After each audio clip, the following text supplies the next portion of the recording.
Hello everyone, I am Anshu Agrawal. I hope आप सभी की कैट की प्रिपरेशन बहुत अच्छी चल रही है। और आज का वीडियो बहुत ही ज़्यादा इंपॉर्टेंट है आपके लिए। इसमें हमने एक सर्वे किया था कि आप लोगों के मॉक में कितने परसेंटाइल आ रहे हैं। काफ़ी सारे रिस्पॉन्स आए थे, है ना। और उसमें सबने अपने अपने परसेंटाइल बताए थे। तो आगे की स्लाइड्स में हम लोग आपको बताएंगे कि कितने परसेंट स्टूडेंट्स ने कितने कितने परसेंटाइल बताएं और किस रेंज के परसेंटाइल वाले बच्चों को आगे अभी 70 डेज अप्रॉक्स जो बचे उसमें उनकी स्ट्रेटेजी क्या होनी चाहिए। ठीक है। तो आप लोगों ने भी अगर वो सर्वे फिल नहीं किया था तो अभी कर दीजिए। हमारे कम्युनिटी सेक्शन में हम लोग बहुत अच्छे अच्छे क्वेश्चंस पुट करते हैं और बहुत सारे इंपॉर्टेंट क्वेश्चन भी हम लोग हमारे कम्युनिटी सेक्शन में डालते हैं, जिसके चांस रहते हैं कि एग्जाम में उस टाइप के क्वेश्चन आएंगे। ठीक है। प्लस इस टाइप के कुछ सर्वे भी करते हैं जो आपके लिए काफ़ी बेनिफिशियल होते हैं और उसके रिलेटेड फिर हम लोग हमारा पॉइंट आपको बताते हैं, कुछ टिप्स बताते हैं। तो ध्यान से पूरा देखा कीजिएगा। प्लस जितने भी स्टूडेंट्स नए नए हमारे चैनल से ऐड हुए हैं, चैनल को लाइक सब्सक्राइब जरूर कीजिए। और उनको मैं बता देता हूँ कि हमारे चैनल पे आपको प्लेलिस्ट पे जाइएगा। प्लेलिस्ट पे आप जाइए। प्लेलिस्ट में आपको CAT, Z, IIFT, CMAT, SRCC, IPMAT, JIPMAT, इन सब के प्रीवियस ईयर क्वेश्चंस के बहुत इजी सॉल्यूशंस हम लोग प्रोवाइड कर रहे हैं फ्री में। ठीक है। तो आपको सभी एग्जाम्स के फ्री में सॉल्यूशंस प्रोवाइड हो जाएंगे, प्लस बहुत इजी। आप जहाँ भी इंस्टीट्यूट में पढ़ते हो आप उससे कंपेयर करके देख लेना, ये सॉल्यूशंस आपको खूब इजी लगेंगे। प्लस अभी भी आप लेट नहीं हुए हो, अगर आपको हमारा कोर्स परचेस करना है तो आप हमारी वेबसाइट www.catipmat.com पे जाके कोर्स परचेस कर सकते हो।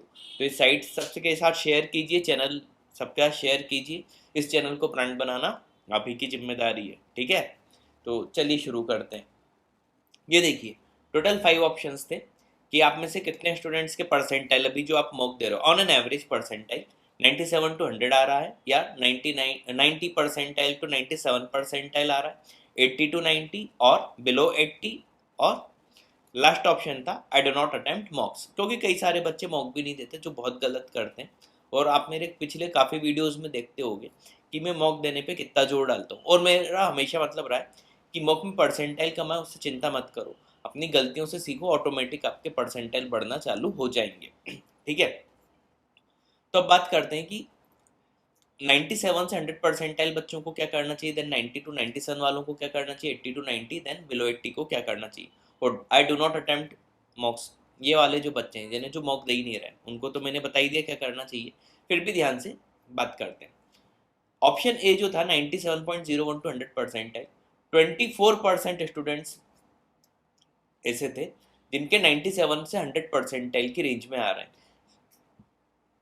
तो ये बहुत अच्छी बात है कि उनके 97 से 100 आ रहे हैं परसेंटाइल। ठीक है। इन बच्चों को मॉक कंटिन्यूसली देना चाहिए। इवन अगर उनके पास बहुत ज़्यादा मॉक्स हैं तो इनको मॉक्स की फ्रिक्वेंसी बढ़ा देनी चाहिए। इनको क्या करना चाहिए, मॉक की फ्रिक्वेंसी बढ़ा देनी चाहिए। ठीक है, पहला आप ये काम करो, क्योंकि ज़्यादा से ज़्यादा मॉक आप दोगे, और ऐसा ज़रूरी नहीं रहता। एक चीज़ ध्यान रखना कि आप सिर्फ एक ही इंस्टीट्यूट का मॉक लेके चल रहे हो उसी का दो। अगर आपके पास आपका देखो, अगर 97 से 100 परसेंटाइल की रेंज में आ रहे हो तो ऐसा मान सकते हैं कि आपका सिलेबस कंप्लीट हो चुका है। ठीक है, अब आपको ज़्यादा से ज़्यादा मॉक देने की ज़रूरत है। तो हो सकता है कि एक ही इंस्टीट्यूट के मॉक आपके लिए इनफ ना हो, तो आप 2-3 इंस्टीट्यूट के भी ले सकते हो अगर आपके पास इनफ टाइम है तो ज़्यादा से ज़्यादा, यानी अगर एक ही है तो कम से कम एक तो और ले लो, और ज़्यादा से ज़्यादा 2 ले लो, उससे ज़्यादा लेने की और ज़रूरत नहीं है। तो मैक्सिमम आप 3 इंस्टीट्यूट्स तक के ले सकते हो, और 2 के भी ले सकते हो, और एक तो है ही आपके पास, तभी आपने ये सर्वे भरा। ठीक है। तो आप एक वो ले सकते हो। ठीक है। हमारी वेबसाइट पे जाके भी catipmat.com पे जाके भी परचेस कर सकते हो। हमारा कंटेंट पार्टनर टेस्ट फंड है। ठीक है। तो चलो, ये हो गया मौका, आप ज़्यादा से ज़्यादा दो। प्लस आखिरी में एक पॉइंट बताऊंगा जो ये चारों लोगों के काम आएंगे, यानी चारों ऑप्शन के लिए। तो अभी आपके लिए जो एक चीज़ है वो है मॉक्स की आप फ्रिक्वेंसी बढ़ा दो। अब जो है 90 से 97 परसेंटाइल के बच्चे, है ना, नॉर्मली इस रेंज के जो आपके अगर परसेंटाइल हैं तो इसमें प्रोबेबिलिटी इस बात की ज़्यादा है कि किसी एक आध सेक्शन में आपके कम परसेंटाइल आ रहे होंगे, है ना। क्योंकि तीनों में आपके, यानी मेरा जो एस्टिमेशन है, आप कमेंट में बताना कि सही है कि नहीं, मेरा मानना है कि इसमें कोई एक आध सेक्शन में आप थोड़ा सा डाउन हो रहे होगे, उस कारण आपके 90 से 97 की रेंज में आ रहे होंगे, है ना। तीनों में अच्छे आते तो आपके ऑटोमेटिक 97 है उससे प्लस आ जाते, ठीक है। तो आप कोशिश करो ये फिगर आउट करने की, या आपने हो सकता है अब तक कर लिया हो, कि कौन सा ऐसा सेक्शन है जो आपके ओवरऑल परसेंटाइल को कम कर रहा है। तो अभी भी देखो 70 डेज अप्रॉक्स है, आप उस पर्टिकुलर सेक्शन पे ध्यान दो। लाइक मान लो मेरे वर्बल में अच्छे नहीं आ रहे, तो अब मेरे को वर्बल में मेहनत बढ़ा देनी चाहिए, या क्वांट में अच्छे नहीं आ रहे तो मुझे क्वांट में बढ़ा देना चाहिए, एलआरडीआई में अच्छे नहीं आ रहे तो मुझे एलआरडीआई में मेहनत बढ़ा देनी चाहिए। तो 90 से 97 में नॉर्मली ये वाला एक इशू हो सकता है, ठीक है। तो इस चीज़ पे ध्यान दो, है ना। 8% स्टूडेंट्स ऐसे थे जिनके 90 से 97 आ रहे हैं। अब बात करते हैं 80 टू 90। देखो 80 टू 90 जो रेंज है, ये रेंज अगर आपकी है तो आपकी एक अबव एवरेज अच्छी तैयारी चल रही है ना। लेकिन कोशिश करो कि मोर देन 90 आप लाओ। मोर देन 90 लाओगे तो चांसेस हैं कि आप एक डिसेंट सा कॉलेज कैट के थ्रू ले लोगे। इसमें भी देखो बी पॉइंट आपके लिए भी अप्लीकेबल है, बी ऑप्शन में जो हमने बताया, किसी एक आध सेक्शन में हो सकता है आप लैग कर रहे हो। प्लस 80 टू 90 में एक प्रॉब्लम और हो सकती है जो मुझे लगता है, इसमें आप में से कई बच्चे ऐसे भी होंगे जिनका कोर्स तो हो गया होगा, पढ़ाई लिखाई में भी सब अच्छे होंगे, लेकिन पेपर देते समय हो सकता है घबरा जाते हो, ठीक है। ये बिलो 80 वालों के लिए भी मेजर पॉइंट है, तो बिलो 80 वाले भी सुनना। अगर आप लोग पेपर देते समय घबरा जाते होगे, है ना, और शिवर करने लगते होगे, तो हो सकता है कि आपके परसेंटाइल कम आते हो, ठीक है। तो एक तो ये फिगर आउट करो कि कहीं आप पेपर देते समय घबरा तो नहीं रहे हो। इनकेस अगर आप पेपर देते समय घबरा रहे हो, तो फिर आप थोड़ा सा सेल्फ मोटिवेशन की प्रैक्टिस करो, सेल्फ मोटिवेटेड रहो, ठीक है। तो मेडिटेशन कर लिया करो, पढ़ाई तो देखो करो ही करो, लेकिन उसके अलावा बाकी चीज़ों पे भी ध्यान रखो, मोटिवेटेड रहो, कॉन्फिडेंट रहो।